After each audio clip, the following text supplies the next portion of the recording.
ST महामंडळाचा निष्काळजीपणा पुन्हा एकदा समोर आलाय। डहाणू एसटी आगारातून सायवनकडे निघालेल्या एसटी बसचा टायर अचानकच फाटल्याने बस अर्ध्या रस्त्यातच बंद पडली। मात्र त्या दिवशी सुदैवानं मोठी दुर्घटना होता होता टळलीये आणि 52 प्रवाशांचा जीव थोडक्यात बचावला। MH06S8617 8617 क्रमांकाची ही बस डहाणू आगारातून सायवनकडे निघाली होती।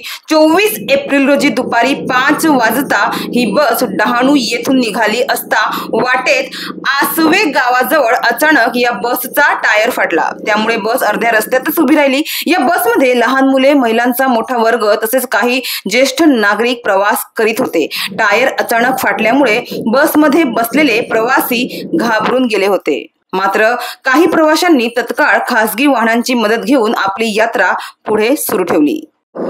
मात्र ही बस रस्त्यातच बंद पडल्यामुळे प्रवाशांना प्रचंड गैरसोयींना सामोरे जावे लागले। उकाड्यामुळे त्रस्त झालेले लहान मुलं व वयोवृद्ध प्रवासी तासनतास उन्हामध्ये वाहनाची वाट पाहत बसले होते। मात्र या घटनेनंतर प्रवाशांनी संताप व्यक्त केला आहे।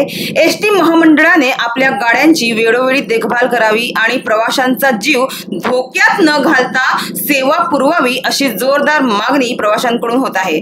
त्यामुळे पालघर जिल्ह्यातील विविध आगारातून सुटणाऱ्या सर्व बसेसची दुरुस्ती तपासणी करून नंतरच त्या प्रवाशांच्या सोयीसाठी सेवेसाठी उपलब्ध करावे अशी कडकडीची विनंती प्रवाशांकडून करण्यात येतही आहे।